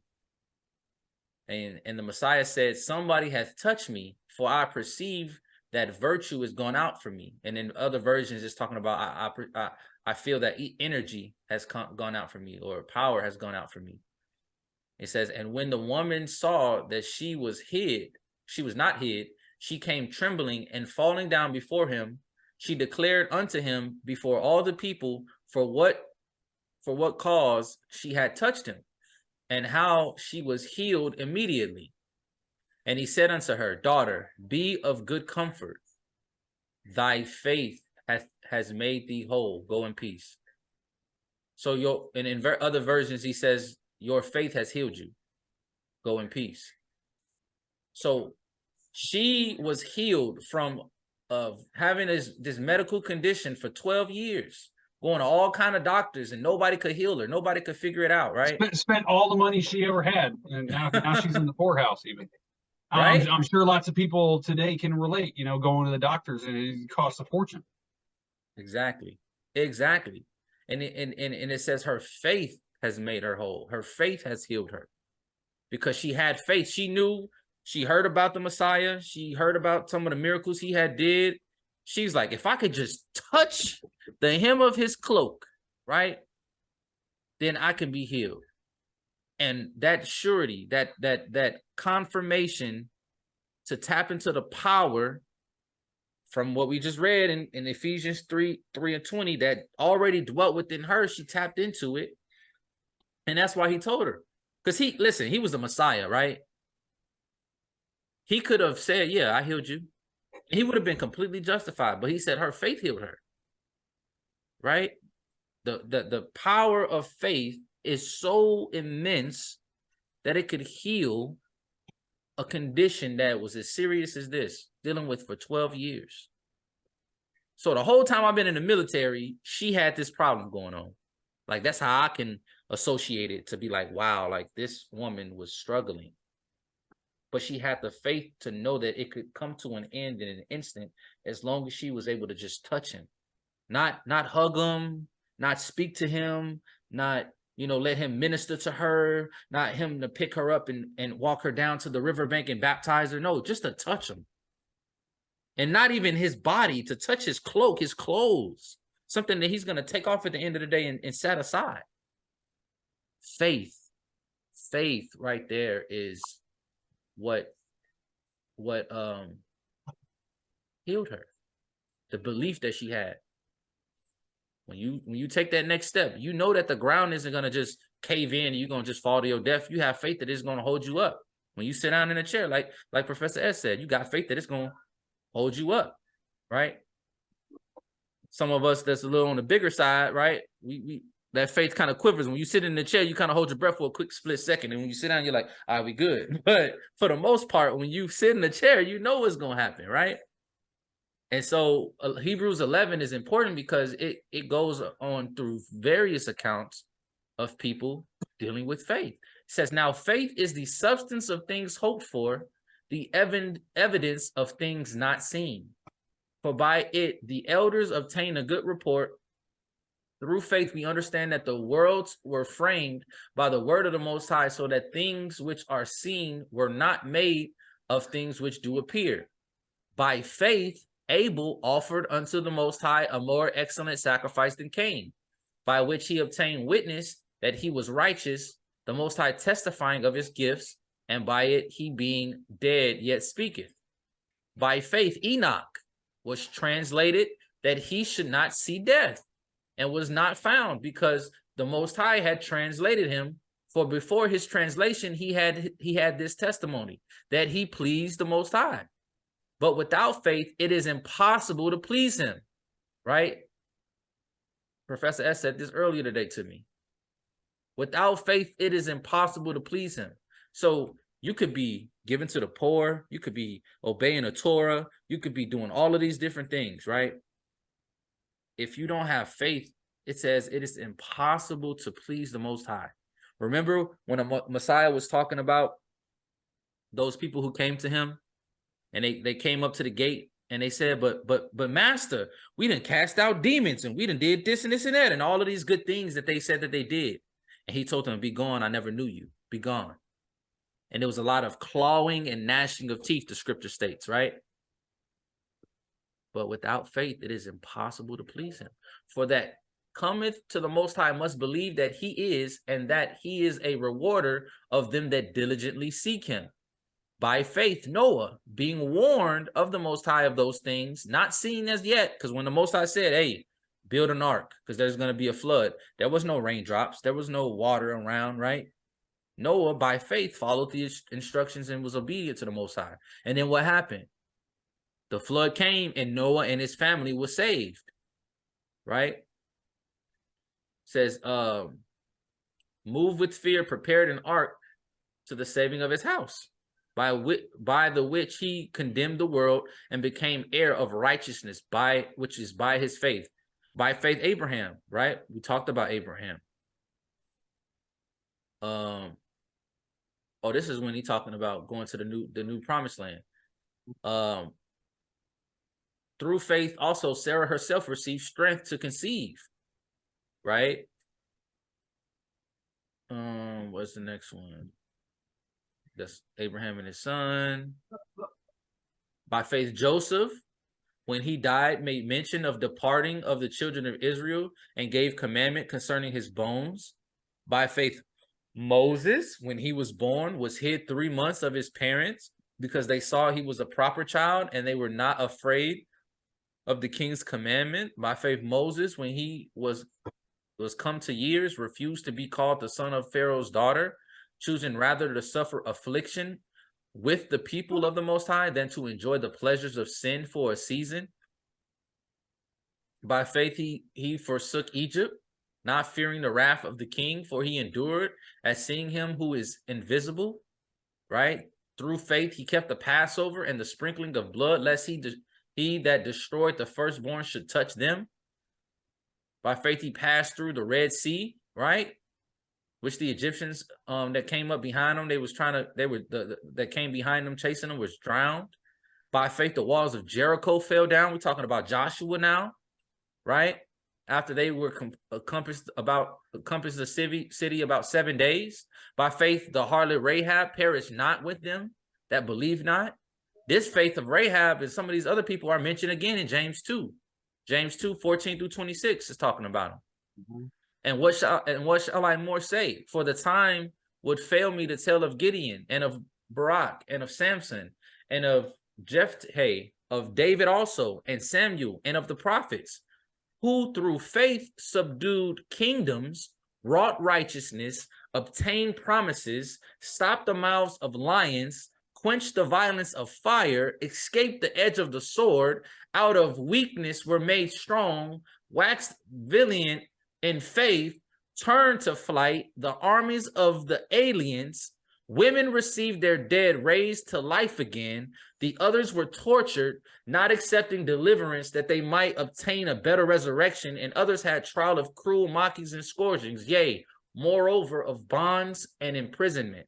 They were stoned, they were sawn asunder, were tempted, were slain with the sword, they wandered about in sheepskins and goatskins, being destitute, afflicted, tormented, of whom the world was not worthy. They wandered in deserts and in mountains and in dens and caves of the earth.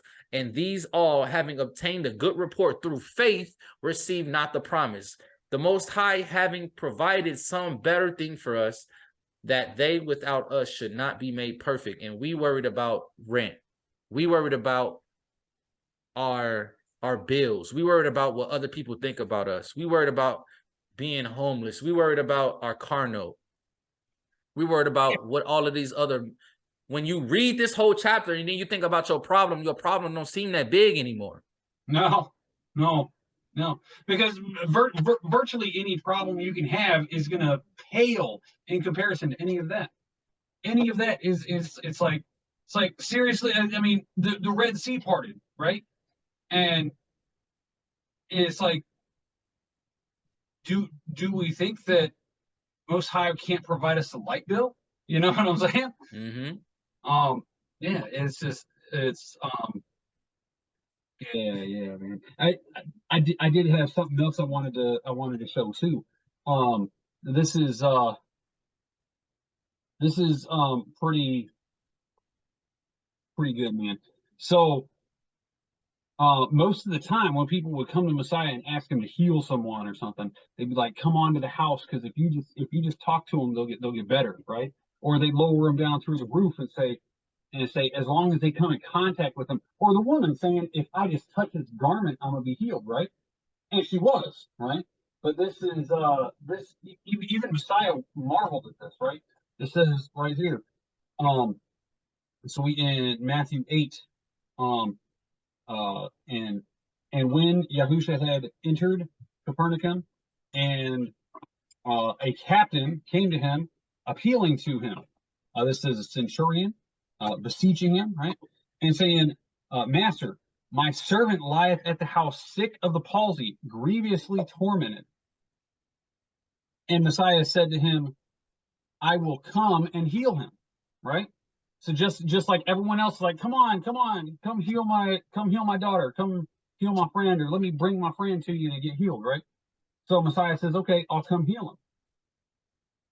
The centurion answered and said, "Master, I am not worthy that thou shouldst come under my roof, but speak the word only, and my servant shall be healed." He says, "I believe you so much, all you have to do is say it," right? For I am a man under authority, having soldiers under me, and I say to this man, go, and he goeth, and to another, come, and he cometh, and to my servant, do this, and he does it, right? And Messiah heard, when Messiah heard this, he marveled. He was like, "Whoa, you got some crazy faith, man," right? He's like, you understand it, you get it, right? And he's like, and said to them that followed him, "Verily I say unto you, I have not found so great faith, no, not in Israel. And I say unto you that many shall come from the east and the west, and shall sit down with Abraham and Isaac and Jacob in the kingdom of heaven. But the children of the kingdom shall be cast out into outer darkness. There shall be weeping and gnashing of teeth." And Messiah said unto the centurion, "Go thy way, and as thou hast believed, so be it done unto thee." And his servant was healed in the selfsame hour, right? That's super powerful, because Messiah is saying, look, even the children of the kingdom shall be cast out because they don't have faith. Mm-hmm. And this guy here, the centurion, no less, right? He's got that much faith. And it's just astounding, man, astounding. And the implication of this is, lots of times we'll think, well, if I just do this, then this is going to happen. And it might happen that way, right? But lots of times we're putting more on ourselves than we need to. You know what I'm saying? We're putting more on ourselves than we need to, because this guy just believed all he had to say was the word and it'd be done. Mm-hmm. And it was even astounding to Messiah that someone could have that much faith, because he hadn't even encountered someone with that much faith at that point. Absolutely. So think about what you're dealing with currently, right? Whatever it is. And then think about and ask yourself, are you operating in faith, or are you operating in some form of doubt or fear, or some sort of self-reliance where you're trying to desperately hold on to control of the situation?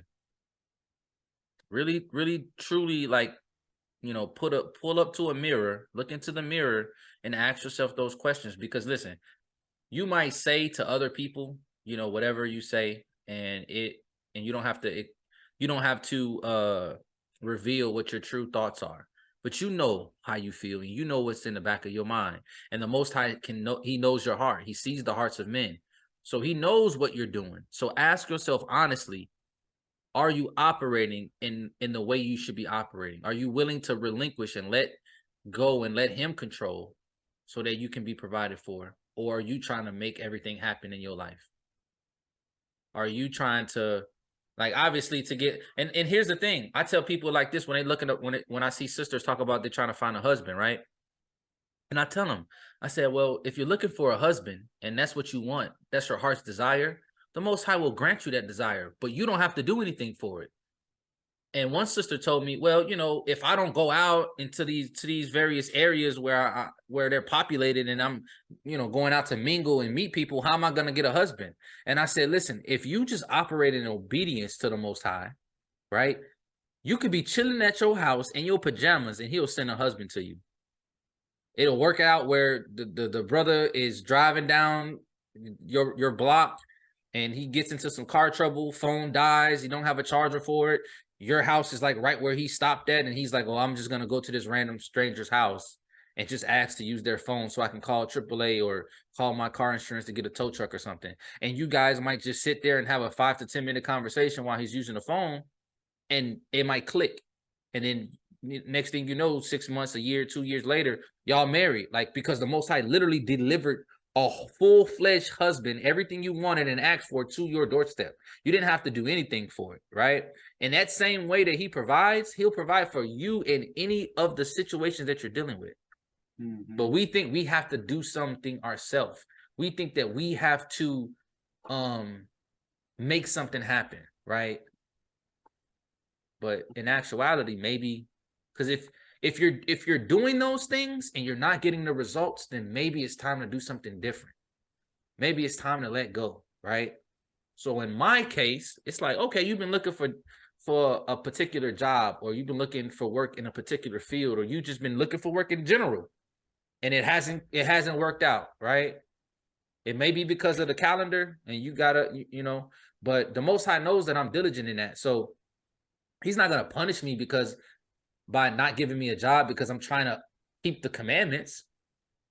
But my reluctance to relinquish the control to look for work might be the reason why I haven't found a job yet. And that's just being 100% honest and transparent. Maybe if I just stop looking for work completely, leave it in his hand, I'll get a call from a recruiter like, hey, we saw your resume online somewhere, or I bumped into somebody and they told me about you. You're excellent. You're great. We want to hire you on the spot. It can happen. My younger cousin just got hired on the spot. I told him, hey, go check out that Subway over there and see if they're hiring. And he goes in, he calls me. He said, hey, bro, they just hired me. I said, they hired you? He said, yeah. He said, they hired me on the spot. He said, I just need our home address so I can put it on an application. He didn't even get to the point to fill out the application. He was hired already, and it was like, fill out this application, and then I'll sit down. Him and the manager will sit down and go over the formalities of everything, right? The Most High is able to do exceedingly abundantly above all we could ask or think. Right? Above all we could ask or think, right? More than we could even imagine. And a lot of times when we think we're not having what we want, right? A lot of times when we desire something, very often what we're specifically desiring is not what is best for us, and there's something even better Yep. that we couldn't even imagine, right? And by relinquishing that, by not attaching ourselves to a particular outcome, but saying whatever is supposed to happen, just that's what I want to happen, whatever is the best, right? Mm-hmm. Yeah, I mean, yeah, I've got another scripture actually that I think would be very appropriate right here. I just pulled it up. It's well, I'll share the screen. So we're in Mark chapter 11, right? And verse 23. For truly I say to you, whoever says to this mountain, be removed and be thrown into the sea, and does not doubt in his heart, right? Because if you're doubting in your heart, then what you're doing is you're stopping it from coming. You're putting a blockage up because you're doubting in your heart. Or if you want a particular outcome that's not for your best, then you could be blocking what's actually better for you to come in, right? But and does not doubt in his heart, but believes that what he says shall be done, he shall have whatever he says. Because of this, I say to you, whatever you ask when you pray, believe you have received them. Believe you have received them already, and you will have them. And that's really the thing. Absolutely. We've got to operate as if we already have this, right? Just like how society is so crooked and corrupt, and it's so easy to say, well, just because of the corruption of society, I'm just going to fall in line with that, right? It's so easy to do that. But if we say no, I'm going to operate in righteousness regardless of what society's doing, and I'm going to do what's right. You know what I'm saying? If we say that, then we take back that control. The only way to really have control is to relinquish control. Whatever you really want, it should be something you're willing to give up. And if you're not willing to give it up, how can you receive it, right? Which seems paradoxical, but it's actually not. But this is the key right here. Believe that you received them already, right? King James says, believe that you received them. There's another version says, believe you received them already. And this is all in the present tense. So it's saying, feel like you already have it. Just believe you already have it, and you'll have it, right? So. It's yours. It's already yours. Oh, and here's another key as well, which is somewhat unrelated, but I think it's important as well. And whenever you stand praying, if you hold whatever against anyone, forgive, so that your Father in heaven shall also forgive your trespasses. So that's just another little great thing to add. Absolutely. When you don't forgive and when you can't forgive, you are blocking. You are putting a blockage to your blessing. Yep. That's just the reality. Sometimes you can feel it. You can say, oh my God, I feel it. I know there's a blessing around the corner. And sometimes you sit there and you wonder why it hasn't come yet. And if you sit there and you just ask God to reveal why to you, he'll probably show you, hey, you have some forgiving you need to do. Forgiving is a big spiritual blockage for a lot of people. Okay. So, the shield of faith, man. Taking up the shield of faith, right? That's so important when you read the full armor of Elohim, right? The shield of faith. What does it do? It blocks all the fiery darts of the enemy, right? And what's the enemy always trying to do? He's always trying to cast doubt on the word of the Most High, right? He's trying to make you doubt the promises that the Most High gives. But when you have the shield of faith, that faith blocks those doubts from coming and making you fall. Absolutely. Absolutely. Make sure you get your whole armor on. But since we're talking about faith tonight, make sure you have that shield of faith. You gotta have it. You gotta have it. Because life is gonna throw some things at you. What scripture say? Is that in Isaiah or was that in Proverbs, which says a man is but a few moments, his life is but a few moments, but filled with trouble? I think that's Ecclesiastes, actually. Oh, it might be. Okay, well, yeah. I know it's in the scripture somewhere. Yeah. But yeah, so we know our life is going to be filled with trials and tribulations. But when those trials and tribulations come, how do we meet them? Do we operate in fear and in doubt and then just let them trample all over us? Or do we meet them with faith and allow the Most High to literally be our shield, blocking those darts by the enemy? And then we allow him to take care of that, and we detach ourselves and watch it unfold, not being a part of the scene like the video we watched, right? And literally see it get completely resolved the way that it should have been. And then once that whole slate is wiped clean, then we have nothing but open space and room for all of the blessings that the Most High wants to fill that space in our lives with and continue on. It's right there for us. So No worries. Well, there's a video by Gary Kasee. Here, I'll share my screen so you can see it. You can pause the video and watch it in your own time. It's a decent little video. It's called "Seeing the Incredible, Doing the Impossible." Pastor Gary Kasee, Faith Life Church, and the YouTube channel is Faith Life Church Online. So if you go watch this video, it's a pretty good informational video about faith and operating, tapping into the authority of the Most High. Really good video. But I want to hear from y'all, man. What you guys think? If you feel comfortable sharing maybe some of your own situations or a situation that you've been made privy to from someone else in regards to this realm. But we all dealing with something, or it could be just what you got from today's Shabbat talk. I want to share something, actually. So you were talking about having faith and everything that I've been going through with my divorce and everything. When I first left, I had faith, but I didn't have full faith when I left. But it was like one of the hardest decisions I made to actually leave that relationship, because I didn't know what was going to happen, but I knew staying there wasn't going to be anything good for me. And I had to get out, and I had to do something better for my life, make better choices for myself and for my children, especially.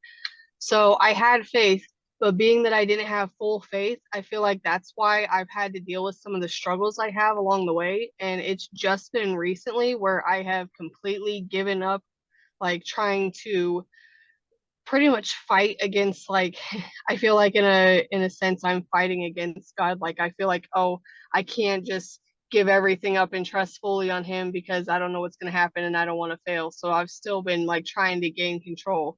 And just recently I had given everything up, and I was like, God, I know you already have a plan. I know it's going to work out exactly how you want it to. It may not be exactly how I have it played out in my head, but I know it's going to be the right path that you have for me. So I'm just going to trust you in this. And since then, anytime anything has happened or come up, I don't even try and stress about it. I just I follow through with it the best way I know how to, and I pray about it. If it starts giving me stress or if I start getting upset about it, I just sit there and pray about it. And then afterwards, I don't think about it. I just pretty much clear it from my mind, and I let whatever happens, happens. And the funny thing about it is, in doing that, I have literally seen in the past, 2 weeks especially, everything that has happened has always worked out the best way, and it's always been in my favor. And so afterwards I always have to stop and be like, okay, God, I know that was you. Thank you. Absolutely. Absolutely. We've literally been operating and living on the Most High for the last 6 months. Literally. And as soon as one pot of, and just talking about money for a second, as soon as one pot of money dries up, the Most High provides another pot of money. And when that pot of money dries up, he provides a completely different pot of money. And it's always because you know, we just let him kind of take control of the situation. But I've just struggled, and I've just recently realized, like, I was, what she called it, operating in partial faith, because I was having faith that everything will work out overall in the end, but certain specific situations and in certain instances, I was still trying to hold on to control. So if any of you guys are doing that, or you realize you just figured out that you were doing that, try to relinquish all of the control so that he can operate in all of those specific situations, and you'll get to that final outcome a lot more quickly than standing another 2 years in a jail cell when you could have gotten released, instead of, you know, putting your faith in the was it the chef The butler. the butler, right? Putting your faith in the butler instead of into the Most High. Okay. Hello, everyone. Yeah, man.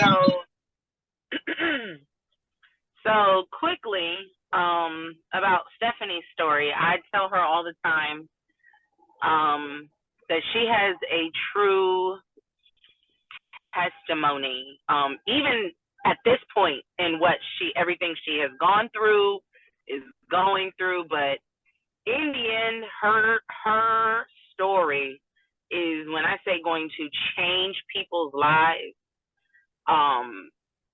So my prayer and hope for her is one day that she, you know, when she's ready and once she's, you know what I mean, over the hill, so to speak.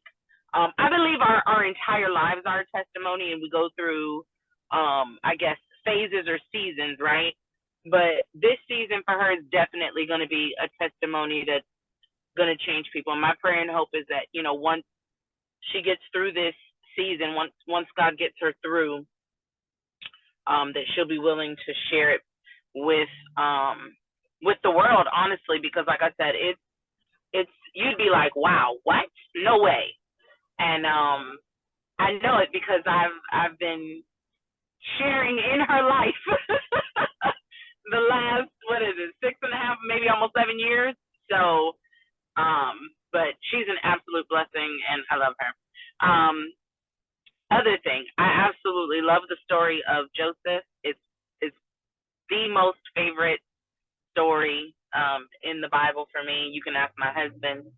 I make everybody, if y'all ever come to the house, I'm gonna make you guys sit down and watch the movie. It is very like antiquated, but I love it, and it's like, I feel like for whatever reason, I feel like I can resonate with it. Like, it speaks to me. But quickly, I really wanted to get on here and share because actually I'm in the midst of having faith right now. Many of you know I drive for work.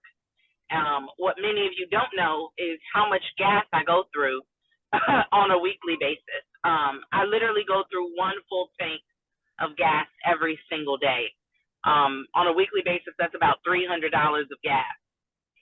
And recently, our weather just started getting really hot, like excruciatingly hot. And down where I work, the last few days, it's been about 93, 95, even 97. And most days I try, even though it's close to the water, most days I try to ride with my windows down, because I'm like, if it's a decent enough breeze, I'll let that cool me off so that way I don't have to turn my air on to burn more gas. Well, one day I had to start, it was just too hot and the breeze wasn't cool enough.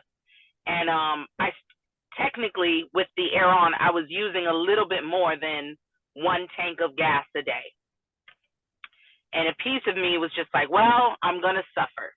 I'd rather suffer and save money on gas than burn through, more than one full tank of gas. And it is so crazy because yesterday, I drove and I said, you know what, Lord, I'm not going to do this. I'm really not going to do this. Like, this doesn't make sense. You said in your word you would provide. Whether you decide to stretch my tank so that way I can use air, or whether you provide financially so that way I can just put the gas back in my car. You're going to provide, and I'm going to trust you to do so.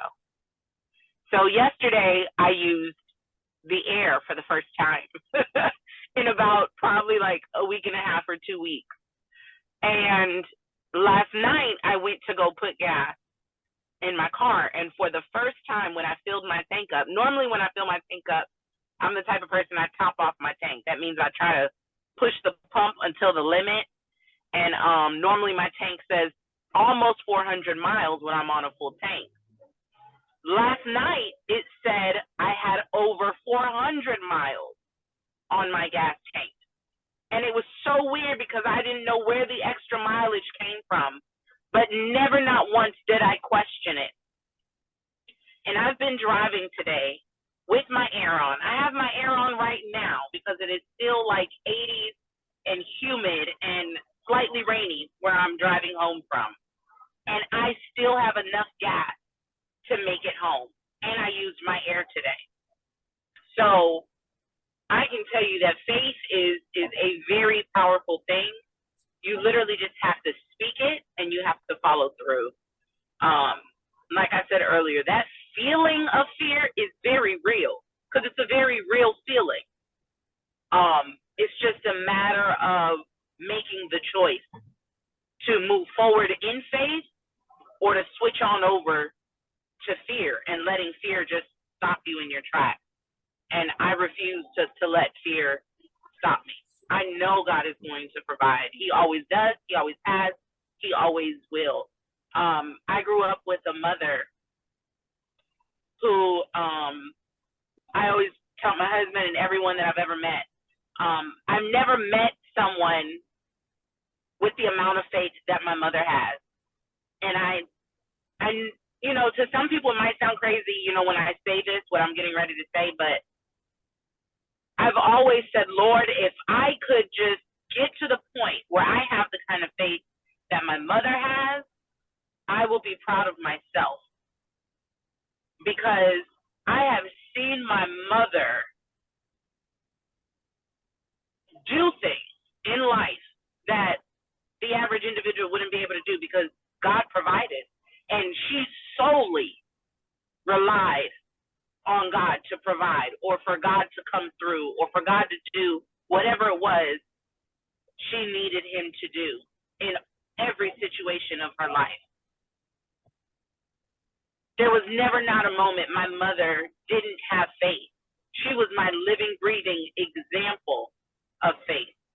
So it's so crazy because, you know, now that we are in this place in our lives, I think back to my mom, and I don't want to say that faith comes easy because it doesn't.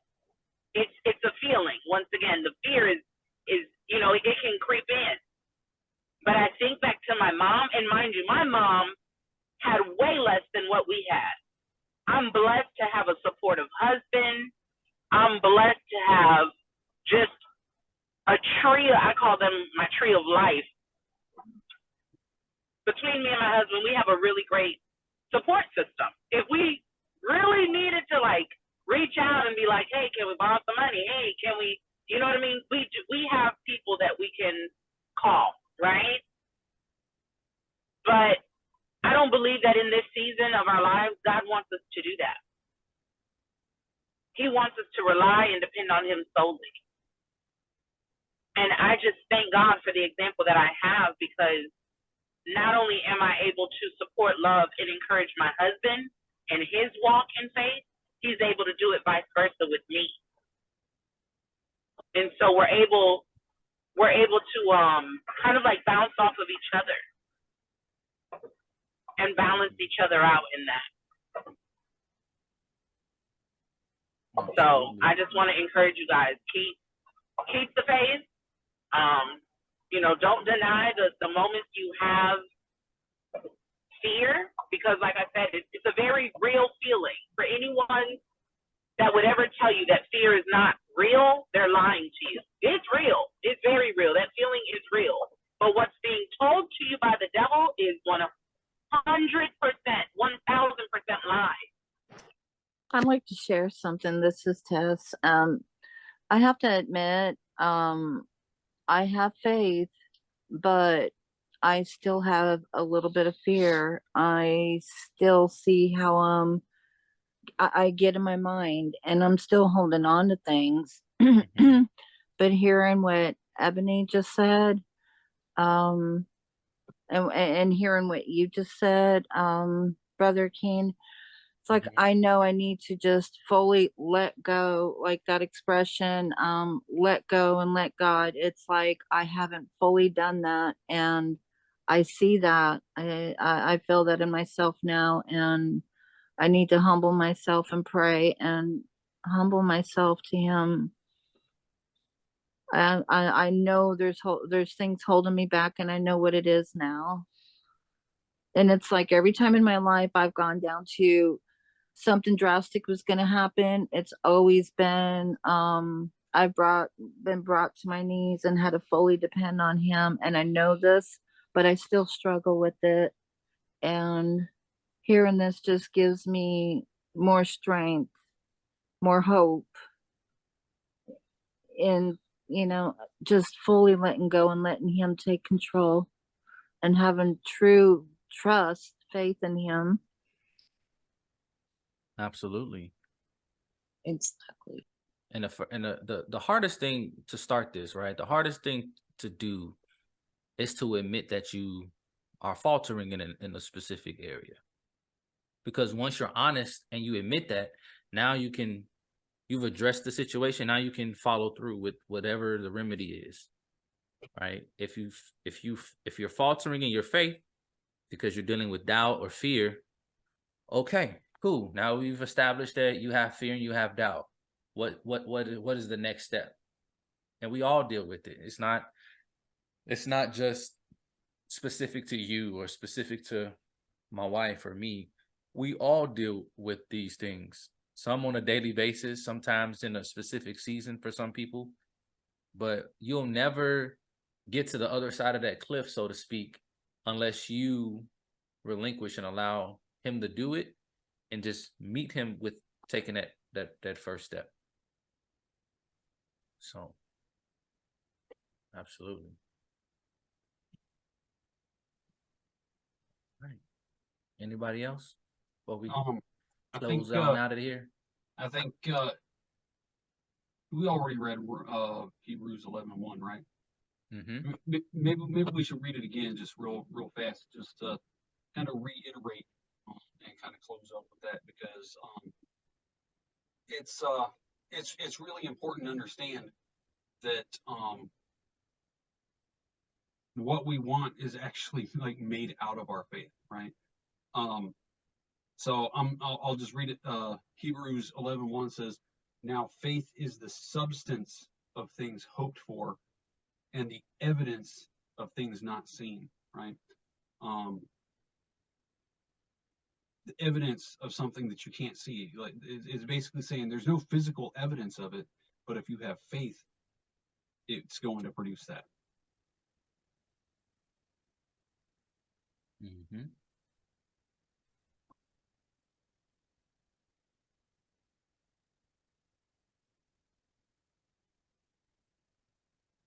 So yeah, we can close up on that.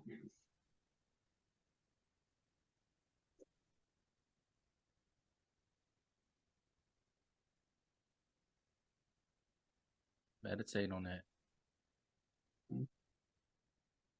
Meditate on that.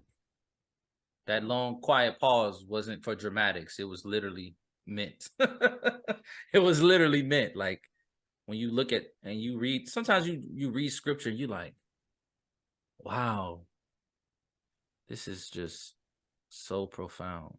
It's beyond words. You know, but all of that can be a reflection in our own lives, exceedingly abundantly above all we could ask or think. Hope you guys are encouraged. I hope today was informative. Hope it was edifying to you guys. Not only the people here on the panel, but you guys watching at home. Like I said, I knew when we went into doing this thing that it would absolutely, definitely be a blessing to anybody who watches this video. So definitely share this video with other people, not just for the channel. Literally share this video with everybody that you possibly can, because they need to hear it. Sometimes you are one decision away from success. You are one decision away from all of the blessings that the Most High has for you, right? It's like all of these blessings are just like almost to you. And then there's this tiny slither, this tiny string that's wrapped around the base of the blessings, holding them back. And all it takes is one small decision to take some scissors and clip that string and just be overflown. just blessing upon blessing upon blessing. It's so great that you said that, because I was just about to point out the word decision actually means it means to cut off, right? And when you decide, you're cutting off the possibility of anything else happening. When you make a decision, you're cutting off the possibility of anything else happening, and you're left with this has to happen. You see how the Most High worked? He was all in my head, and I was in his head, and we didn't even know. This wasn't planned. This wasn't pre-coordinated. But absolutely, you never know how close you are to those blessings, and those blessings are meant for you. He gave. It's just a decision away. He gave us a promise, just like he gave Abraham a promise. But Abraham had to do what? Have faith and believe in him, right? He had to take Isaac up on that mountain, right? So you might have, the Most High requires an action on your part to meet him, but you have to do so in obedience and trusting that his word, what he said, what he promised, is going to come to pass regardless.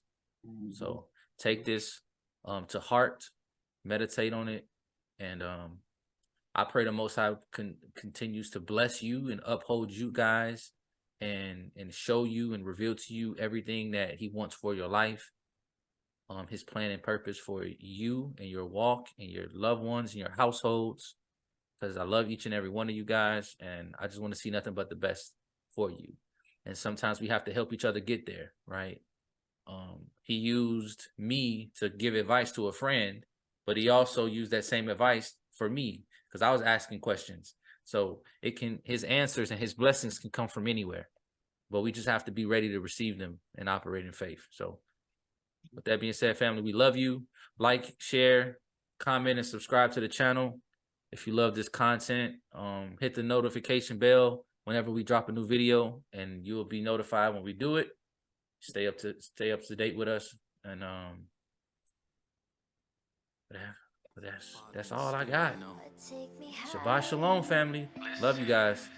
Take me. Shabbat shalom. Love you guys. Shabbat shalom. My heart had to be mended. Love you. I need to get away. Leave my so body much, unattended. everyone. Let my spirit Love you float all. away so Shabbat these demons shalom. can be expended. I'm talking about that spot in the Bible he recommended. Away from this carnality, please don't be offended. I've been going through the struggle, relearning what I believe. Feeling like the devil got another trick under his sleeve. Now breathe and flee from every urge of fornication. Inhale the Holy Spirit. Can you feel it? Liberation. I know your burden's heavy. I can sense all the frustration. Drinking from the living well can give your soul hydration. This world is hate, but I'm here to bring a message. It's iron gon' sharpen iron. My faith is battle tested. If you wanna pass the quiz, the Torah is your assessment. No Amazon or Tesla, a higher is my investment.